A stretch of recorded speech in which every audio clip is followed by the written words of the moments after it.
گھر لے گئے. بھوک سے برا حال ہے. ذرا سوچئے گا, آج افطار سے پہلے جو کیفیت تھی نا, ابھی تو آپ کھانا وانا کھا کر آئے ہیں, تھوڑا انڈرسٹینڈ کرنا مشکل ہوگا, مگر افطار سے پہلے ہمارا حال کیا ہوتا ہے جب ہم 14-15 گھنٹے کا روزہ رکھ رہے ہیں, اور یہ کئی دن کے فاقے سے تھے. حضرت ابو ہریرہ گھر جاتے ہیں پیارے آقا علیہ الصلوۃ والسلام کے. نبی پاک علیہ الصلوۃ والسلام نے بی بی عائشہ صدیقہ رضی اللہ تعالی عنہا سے پوچھا, اے عائشہ گھر میں کھانے کو کچھ ہے؟ اب ذرا غور کیجئے, یہ کس کا گھر ہے؟ یہ وہ عظیم ہستی ہیں جن کے بارے میں ہم ایک جملہ کہتے ہیں, وجہ تخلیق کائنات, the reason of the all creation, جن کی وجہ سے یہ کائنات بنی ہے. رب فرماتا ہے اے محبوب تجھے نہ بناتا تو یہ دنیا ہی نہ بناتا. مگر ہاں, اب ذرا غور کیجئے کہ نبی پاک علیہ الصلوۃ والسلام ریاست مدینہ کے والی, بلکہ ساری کائنات کے والی ہیں, مگر گھر میں بی بی عائشہ کہتی ہیں حضور کھانے کو کچھ نہیں ہے. یہ کیسا سادگی والا ماحول تھا. اللہ کے حبیب کی زوجہ محترمہ کہتی ہے ہماری امی حضور کہ ابھی ایک صحابی آئے تھے اور دودھ کا پیالہ دے کر گئے ہیں. ایک دودھ کا پیالہ ہے گھر میں. اللہ کے حبیب علیہ الصلوۃ والسلام نے ابو ہریرہ رضی اللہ عنہ سے فرمایا, اے ابو ہریرہ جاؤ سارے اصحاب صفہ کو لے کر آ جاؤ. آپ حضرت ابو ہریرہ کہتے ہیں بھوک مجھے لگی ہے, پیالہ ایک ہے, میں خود ہی پی جاؤں بڑی بات ہے, 70 صحابہ کو لے کر آؤں گا, مجھے کیا ملنا ہے؟ مگر نبی پاک تو سب کے آقا ہے نا, فرمایا ابو ہریرہ سب کو لے آؤ. کہتے ہیں میں سب کو لے آیا. اب پیارے آقا علیہ الصلوۃ والسلام نے فرمایا, اے ابو ہریرہ باری باری سب کو دودھ پلاؤ. اب اگر آپ کو بھوک لگی ہو, شدید بھوک لگی اور کوئی کہے جناب آپ دوسروں کو کھانا کھلائیں, بندہ کہے پہلے میں نے تو کھلا دے بھائی.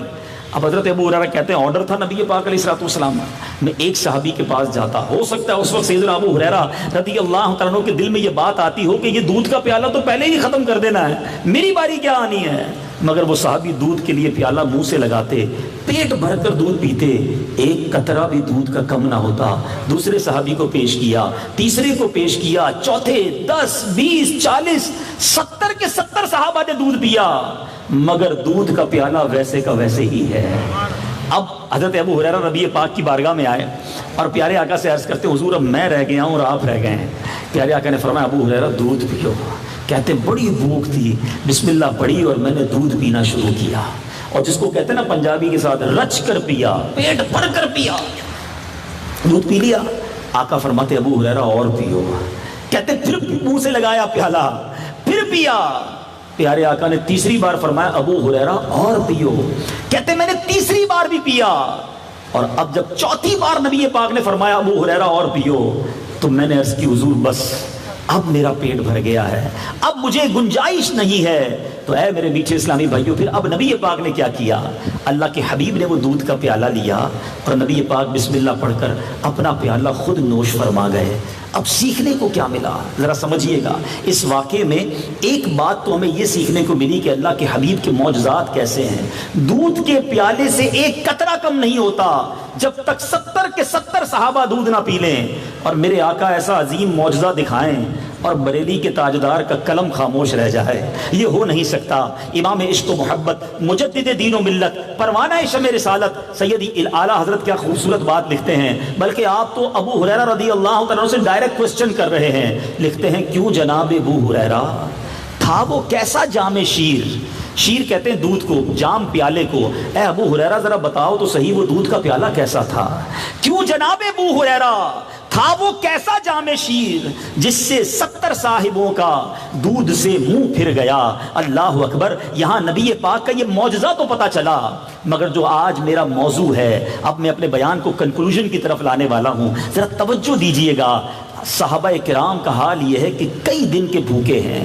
نبی پاک کے گھر کا حال یہ ہے کہ ایک دودھ کے پیالے کے سوا گھر میں کھانے کو کچھ نہیں ہے. مگر کیا کبھی کسی نے کسی صحابی کی زبان سے یہ جملہ سنا کہ اے اللہ ہم تیرے نبی کے ساتھی ہیں, اتنی دین کی خدمت کر رہے ہیں, ہم ساتھ دینے والے لوگ ہیں, جانے قربان کرنے والے لوگ ہیں, مگر مولا تو نے کھانے کو نہیں دیا, تو نے پہننے کو نہیں دیا, اے مولا ہمارے پاس تو گھر بھی نہیں ہے. نہیں میرے میٹھے اسلامی بھائیوں, وہ اس حال میں بھی راضی رہتے تھے, وہ اس حال میں بھی اللہ کا شکر ادا کرتے تھے, ہر حال میں صابر رہا کرتے تھے. مگر آج میں اور آپ اپنی لائف پر غور کریں, تھوڑا سا کاروبار ڈاؤن ہو جائے, تھوڑا سا نقصان ہو جائے, تھوڑی سی مارکیٹ ڈاؤن ہو جائے, تھوڑی مہنگائی آ جائے, حالانکہ ہمارے گھر میں اتنا کھانا ہے کہ ہم کئی دنوں تک کھا سکتے ہیں. ماشاءاللہ یہاں کئی لوگ تو وہ ہیں جن کے بینک اکاؤنٹس بھرے ہیں, جن کی کبڈز بھری ہیں, فریج بھرے ہیں, مگر اس کے بعد بھی چہرے پر مایوسی ہے. جب بیٹھو بھائی کیا حال ہے, ارے بھائی بڑا مندہ ہے, آج کل تو بالکل کاروبار نہیں ہے, بڑا ڈاؤن ہے, بڑی تکلیف میں ہوں, اب تو جینا مشکل ہو گیا ہے. اللہ کے بندو ایسی باتیں نہ کرو. اللہ نے مجھے اور آپ کو کروڑوں سے اچھا بنایا ہے. اللہ قرآن میں فرماتا ہے لَإِن شَكَرْتُمْ لَأَزِيدَنَّكُمْ, تم میرا شکر ادا کرو میں تمہیں اور عطا کروں گا. ٹھیک ہے کبھی کے دن بڑے کبھی کی راتیں بڑی, اگر آپ کسی تکلیف میں ہیں اس کے باوجود اللہ نے مجھے اور آپ کو کروڑوں سے زیادہ اچھا بنایا ہے. آج زبان پر ناشکری کبھی بھی نہ آنے دیجئے. اللہ شکر گزار بندوں کو عطا فرماتا ہے. الحمدللہ رب العالمین علی کل حال, اللہ کا ہر حال میں شکر ادا کرنے والے بندے بنیے. ذرا غور تو کیجئے, اتنے سارے لوگ بیٹھے ہیں, میں دیکھ رہا ہوں کہ کچھ ماشاءاللہ بڑے ویل آف لوگ بھی ہیں اور کچھ ہمارے ملازمین اور غریب اسلامی بھائی بھی ہیں, مگر ان دونوں کیٹیگری سے میں بات کرنا چاہتا ہوں. آپ اس وقت جیسی بھی لائف گزار رہے ہیں, آپ جیسی لائف کروڑوں لوگ گزارنے کی تمنا کر رہے ہیں, وہ خواب دیکھ رہے ہیں. ہو سکتا ہے آپ شاکڈ ہو جائیں کہ یار میں قرضے میں ڈوبا ہوا ہوں, میری جاب نہیں ہے, یا میں کرائے کے گھر میں رہتا ہوں, اور مولانا صاحب کہہ رہے ہیں کہ میری جیسی لائف گزارنے کے کروڑوں لوگ خواب دیکھ رہے ہیں. جی جناب میں پروف کروں گا. پہلے آپ شکر گزار بن جائیں. کیوں کہ جتنے بھی یہاں آئے نا اپنے پیروں پہ چل کے آئے ہیں. کئی ایسے ہیں جن کے پاس پیر بھی نہیں ہیں. آپ اور میں آج افطار میں کھانا کھا چکے ہیں. اس وقت بھی ہزاروں لاکھوں ایسے مسلمان اس دنیا میں ہوں گے جنہوں نے آج کھانا نہیں کھایا ہوگا. آپ اور میں رات گھر جا کر سوئیں گے. آج بھی کئی لوگ ہاسپٹل کے اندر بستروں پر پڑے ہوئے ہیں جن کو نالیوں سے خوراک دی جا رہی ہے. کئیوں کے گردے فیل ہو چکے ہیں, کئی کینسر کے لاسٹ اسٹیج پر پڑے ہیں, کئیوں کی ایسی بیماریاں ہیں کہ ڈاکٹر کہتے ہیں نہیں بچ سکتا. بتاؤ ان سب سے ہماری لائف اچھی ہے کہ نہیں ہے؟ اگر جو شخص کرائے کے گھر میں ہے وہ یہ کیوں سوچتا ہے کہ میں پیچھے رہ گیا اگلا آگے نکل گیا؟ ارے کچھ لوگ جھوپڑیوں میں رہتے ہیں. ارے جھوپڑی میں رہنے والا بھی شکر ادا کرے, آزاد تو ہے. لاکھوں مسلمان جیلوں کے اندر ہیں. سوچو رمضان میں کتنا یاد آتا ہوگا ان قیدیوں کو اپنے ماں باپ کے بارے میں. ان کو رمضان کی سحری افطاری کتنا یاد آتی ہوگی. تھوڑے دنوں بعد جب عید ہونی ہے, آپ اور ہم اپنے بچوں کے ساتھ عید منائیں گے, وہ قیدی کس طرح عید کے دن اپنے فیملی کو یاد کریں گے. ہر حال میں خدا کے واسطے, اللہ کے واسطے اللہ کا شکر ادا کرو. علماء فرماتے ہیں جو اللہ کی نعمتوں کا شکر ادا نہیں کرتا, ڈر ہے کہ وہ نعمت اس سے چھین لی جاتی ہے. آپ دیکھتے نہیں اچانک چلتا پھرتا کاروبار بالکل تباہ ہو جاتا ہے, بالکل فیملی خوش و خرم ہوتی ہے, تمام چیزیں آہستہ آہستہ تتر بتر ہونا شروع ہو جاتی ہیں. کہیں ایسا تو نہیں کہ ناشکری کر لی, کہیں ایسا تو نہیں کہ اپنے رب کو ناراض کر لیا. ارے ہونا تو یہ چاہیے کہ میری زبان میرا انداز ہر وقت شکر گزار ہوتا کہ یا اللہ تو نے مجھے کروڑوں سے بہتر بنایا, اے مالک تو نے مجھے صحت عطا کی, مجھے نعمتیں نصیب کی. ایک بزرگ کے پاس ایک شخص جاتا ہے, کہتا ہے حضور میرے پاس تو کچھ بھی نہیں ہے, میں کنگال ہوں, مجھے اللہ نے کچھ نہیں دیا, دوسروں کو بہت دیا ہے. کمال کے بزرگ تھے, فرماتے اللہ نے کچھ نہیں دیا. کہتے جناب کچھ نہیں دیا. فرمایا اچھا ایسا کرو تیری 2 آنکھیں ہیں, ایک آنکھ مجھے دے دو اور 10 لاکھ روپے دے دو. کہتے حضور آنکھ دے دوں گا تو اندھا ہو جاؤں گا نا. فرمایا اچھا ایک کام کرو ہاتھ دے دو, 2 ہاتھ ہیں نا, اور 10 لاکھ روپے دے دو. کہتے بغیر ہاتھ کے کیسے لائف گزاروں گا؟ کہ ٹھیک ہے 2 پیر ہیں, ایک پیر دے دو 10 لاکھ روپے لے لو. کہتا حضور لنگڑا ہو جاؤں گا. وہ ایک ایک کر کے اعضائے بدن پارٹ آف دا باڈی گنواتے گئے, وہ ڈینائی کرتا گیا. آخر میں بزرگ کہتے ہیں کمال کے شخص ہو, کروڑوں کی پراپرٹی لے کے گھوم رہے ہو, کہتے ہو اللہ نے کچھ نہیں دیا ہے. مجھے بتاؤ نا ہمارے پاس کروڑوں روپے ہوتے اور آنکھیں نہ ہوتی, وہ پیسے اچھے تھے یا آنکھیں اچھی ہیں؟ پوچھو اندھے سے. 1 سیکنڈ کے لیے جتنے لوگ ہیں نا پلیز فار اونلی 3 سیکنڈز اپنی آنکھیں بند کیجیے. سارے لوگ اپنی آنکھیں بند کر لیں, اونلی فار 3 سیکنڈز. ٹھیک ہے اب آنکھیں کھولیے. 3 سیکنڈ پہلے آپ کی آنکھوں کے سامنے کیا تھا؟ بلیک, اندھیرا تھا نا. آنکھیں کھولی تو ساری رونق ساری چیزیں پھر سامنے آ گئی. مگر ریئلائز کرو کہ جو 3 سیکنڈ آپ کی آنکھوں کے سامنے اندھیرا تھا نا, نابینا کی زندگی میں ساری زندگی کے لیے وہ اندھیرا ہوتا ہے. وہ کچھ نہیں دیکھ سکتا. اللہ نے مجھے اور آپ کو آنکھیں دی ہیں, زبان دی ہے, ہاتھ دیے ہیں, کتنی نعمتیں دی ہیں, کتنی بڑی بڑی بیماریوں سے بچایا ہے. مگر آج کمپلینز ہیں, شکوے ہیں, شکایات ہیں. خدا کے واسطے اپنی لائف کے ایک انداز کو چینج کر لیجئے. علماء پتہ ہے کیا کمال کی بات کہتے ہیں؟ اگر آپ پرسکون رہنا چاہتے ہیں نا, یہ امیروں کے لیے بھی ایڈوائز ہے, غریبوں کے لیے بھی ایڈوائز ہے. اگر آپ پرسکون رہنا چاہتے ہیں تو نعمتوں میں اپنے سے کمتر لوگوں کو دیکھیں, اور نیکیوں میں اپنے سے آگے لوگوں کو دیکھیں. ہم نے کیا کیا؟ یہ پورا سرکل ہی الٹا کر دیا ہے. ہم نعمتوں میں اپنے سے آگے والوں کو دیکھ رہے ہیں اور نیکیوں میں اپنے سے نیچے والوں کو دیکھ رہے ہیں. نعمتوں میں کیا کرتے ہیں؟ یار میرا تو چھوٹا سا ہی فلیٹ ہے, ڈیفینس میں بنگلہ کب بنے گا؟ اچھا اب ڈیفینس میں بنگلہ بڑی مشکل سے بڑے پیسے جوڑ کر ادھر ادھر چوکے چھکے مار کر لے بھی لیا, بہت ریٹ بڑھ گیا بھائی, 500 گز لیا ہے. تو اب کبھی کبھی 2000 گز والے بنگلے کے آگے سے گاڑی گزرتی ہے تو بندہ کہتا ہے یا اللہ میں تو 500 گز پہ, 2000 والا کب بنے گا؟ اسکوٹر پہ گھومنے والا سوچ رہا ہوتا ہے کب گاڑی ہوگی. بڑی مشکل سے پیسے جمع کیے, قسطوں پہ الٹو نکالی, سگنل پہ بریک لگایا تو برابر میں کرولا آ کے کھڑی ہو گئی. اب ٹینشن, یا اللہ میں الٹو سے کرولا کب پہنچوں گا؟ بڑی محنت کی, بال سفید کر کے کرولا خریدی, تو اب تو سنا ہے 3-3 4-4 کروڑ کی لینڈ کروزر آ گئی ہے, وہ کھڑی ہوتی ہوگی تو اس کا بلڈ پریشر پھر لو ہو جاتا ہوگا. میں ادھر کب پہنچوں گا؟ یہ ریس کبھی ختم نہیں ہوگی. خدا کے واسطے سمجھو, آپ لکھ پتی ہیں کروڑ پتی نظر آئے گا, کروڑ پتی ہیں ارب پتی نظر آئے گا, ارب پتی بن جاؤ گے تمہیں خرب پتی نظر آئے گا. اس ریس میں کدھر چلے گئے؟ ارے صحابہ کا کمپٹیشن دیکھو, بھول گئے غزوہ تبوک. حضرت عمر آدھا مال لے کر آئے کہ اللہ کے حبیب کی بارگاہ میں آج میں بڑھ جاؤں گا. سیدنا ابوبکر صدیق اللہ کی راہ میں پورا مال لے کر آ گئے. ارے صحابہ بھی کمپٹیشن کرتے تھے مگر جنت میں جانے کا کمپٹیشن کرتے تھے. یہ کیوں خیال نہیں آتا کہ یار میں تو 5 وقت نماز پڑھتا ہوں, میرا ملازم ہے مگر تہجد گزار ہے, ارے میں بھی تہجد گزار بنوں گا. میرا وہ دوست روزانہ تلاوت کرتا ہے, اللہ کی بارگاہ میں کیسا مقبول ہو رہا ہوگا, اب سے میں بھی تلاوت قرآن کروں گا. ارے وہ شخص کتنا زبردست ہے, کاروبار بھی کرتا ہے اور دین کی اتنی خدمت بھی کرتا ہے, اب میں بھی اپنے کاروبار سے وقت نکال کر دین متین کو بھی ٹائم دوں گا. کمپٹیشن کرنا ہے تو نیکیوں میں کرے نا. اب تو جناب اتنا زبردست پرابلم ہو گیا ہے, ہو سکتا ہے میری بہنیں بھی مجھے سن رہی ہوں, ان کے اندر یہ پرابلم بڑی زیادہ ہے. بندہ دعوت میں لے کے جائے, گھر آ کے ٹینشن شروع ہو جاتی ہے. دیکھا بچے کی شادی میں کیسا ٹینٹ تھا, کیسا کھانا تھا, اتنا لگژری فنکشن ہوا. اب نے بھی اپنے بیٹے کی شادی میں اس سے اچھا فنکشن کرنا ہے, اتنے اچھے کپڑے پہنے تھے, میں نے اس سے اچھے کپڑے سلوانے ہیں. سونے کا سیٹ دیکھا تھا کتنا مہنگا تھا. اب بندہ بولے دعوت میں ہی نہ لے جاؤ ان کو, کہ واپس آ کر یہ پرابلم شروع ہو جاتی ہے. تو خدارا میرے میٹھے اسلامی بھائیوں, اس کمپٹیشن سے نکلیے, کیونکہ یہی وہ کمپٹیشن ہے جو آج حسد پیدا کر رہا ہے. بھائی کو بھائی سے حسد ہو رہا ہے, دوست کو دوست سے حسد ہو رہا ہے. کسی کی ترقی دیکھتے ہیں تو ٹینشن شروع ہو جاتی ہے, اچھا ایک اور بنگلہ, ارے ایک اور فیکٹری, ایک اور نئی گاڑی, اتنی مہنگی گھڑی. انسان نعمتوں کو دیکھ کر حسد میں مبتلا ہو جاتا ہے. یہ حسد سے نکل جاؤ میرے میٹھے اسلامی بھائیوں. حسد کتنی بری بلا ہے. اللہ کے حبیب علیہ الصلوۃ والسلام فرماتے ہیں حسد نیکیوں کو اس طرح کھا جاتا ہے جس طرح آگ لکڑیوں کو کھا جاتی ہے. سارا دن عبادت کری اور رات کو حسد کیا, لگتا ہے ساری نیکیوں کو آگ لگا دی. اگر اللہ نے کسی کو دولت دی ہے, رب نے کسی کو مقام دیا ہے, میں اور آپ کون ہوتے ہیں اعتراض کرنے والے؟ آج یہ نیت کر لیں, ایک جملہ یاد کر لو. علماء کمال کی بات لکھتے ہیں, سب کا بھلا, سب کی خیر, سب کے بھلے میں اپنی خیر. آپ کو آ کر کوئی بتائے نا, پتا چلا بھائی اس نے ایک اور گھر لے لیا, آپ کہیں یا اللہ اس کو اور برکت دے دے. ارے اس نے ایک اور فیکٹری لگا لی, میرے مولا اس کو اور برکت دے دے. ہاں یہ بھی دعا کر لیں, اللہ اس کو دیا ہے مجھے بھی دے دے. اصل میں ہم پتہ ہے کمپیریزن اللہ کے خزانوں کا اپنی دولت سے کرتے ہیں. مثال کے طور پہ یہاں اگر کوئی بھائی کھڑے ہوں اور ان کے پاس 5 لاکھ روپے ہوں اور یہ شروع کریں 10-10 ہزار روپے بانٹنا, تو اس طرف والے سوچیں گے یار یہ تو باری آتے آتے ختم ہی ہو جائیں گے, پہلے ادھر آؤ بھائی ادھر بانٹو ورنہ میری باری نہیں آئے گی. تو دنیا والوں کا خزانہ محدود ہے, اللہ کے خزانوں کی کوئی حد نہیں ہے. میرے رب نے کسی کو کروڑوں دیے ہیں تو وہ مجھے نہیں دے سکتا, ایسا نہیں ہے. میں کیوں چاہتا ہوں اس کا چھن کر مجھے مل جائے. دعا کرو اللہ اس کو بھی عطا کر, مجھے بھی عطا کر دے.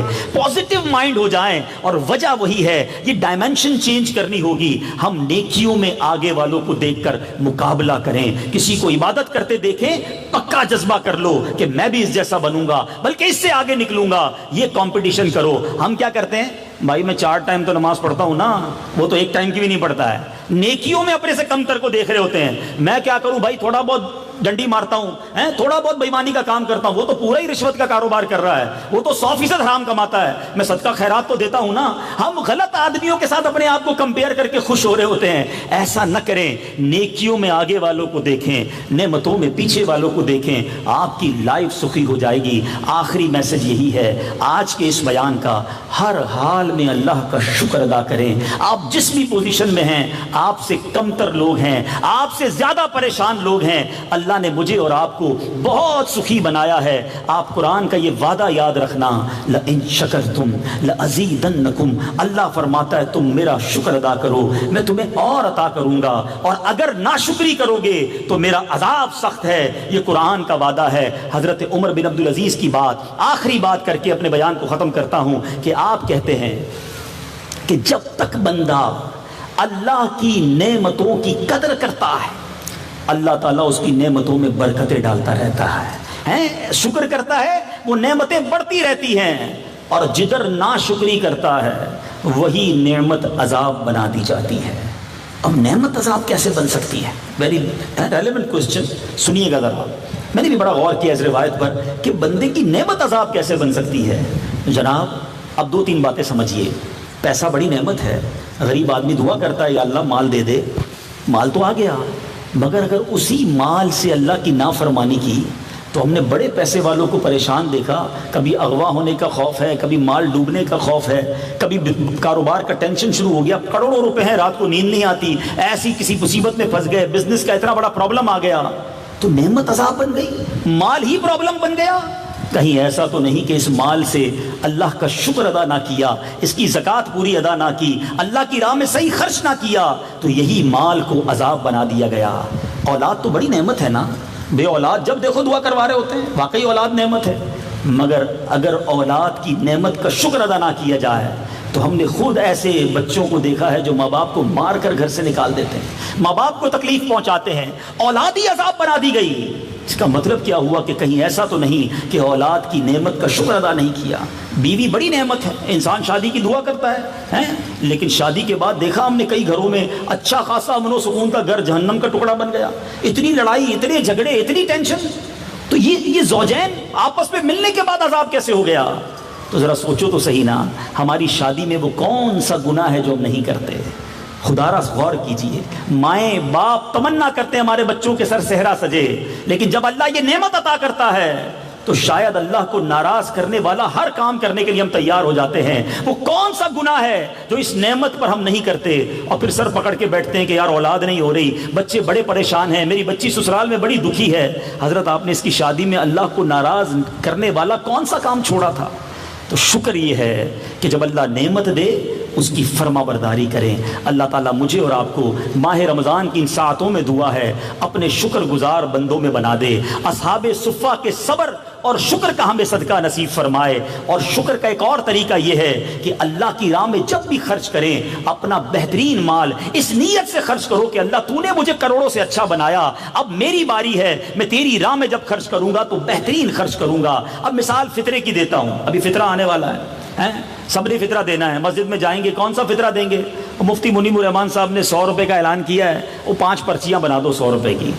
کبھی کپڑے کی دکان پر جا کر یہ کہتے ہو کہ یار میرے لیے کپڑا چاہیے، سب سے سستا والا نکال دو، میرے بچے کے لیے جوتا چاہیے، سب سے سستا والا جوتا دے دو۔ ہوٹل میں جا کے کبھی کہتے ہو یار سب سے سستی کون سی ڈش ہے وہ لے آؤ، کھانا بہترین کھانا ہے، کپڑے بہترین پہننے، گاڑی سب سے اچھی، فطرہ کون سا دینا ہے؟ سب سے لوئسٹ کیٹیگری والا۔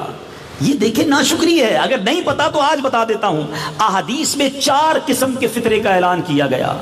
جو کے یہ گندم کا فطرہ جو آج کل ہم 100 روپے کا ہے، جو کا فطرہ، کشمش کا فطرہ اور کھجور کا فطرہ۔ اللہ نے جیسا رکھا ہے، افطار میں چاہیے اجوا کھجور اور فطرہ دینا ہے سب سے کم قیمت والا، تو ایسا نہ کرو۔ یہ بھی اللہ دل دیکھتا ہے کہ بندے کو مجھ سے محبت ہے یا مال سے محبت ہے۔ ہمارا تو حال یہ ہے کہ مسجد میں 100 روپے بھی دینے ہو نا تو پرس میں اگر 200 روپے کی نوٹیں ہیں تو جو پرانی تھوڑی سی پھٹی ہوئی ہوگی نا، بندہ کہتا ہے یہ ڈال دو مسجد کے ڈبے میں، کڑک والی رکھ لو یار، وہ بھی 100 کی ہے یہ بھی 100 کی ہے، اللہ کی بارگاہ میں دینی تو اچھی دو نا۔ لیکن بس وہ مائنڈ سیٹ بن گیا جو ہمارے کام کا نہیں ہے وہ اللہ کی راہ میں دے دو۔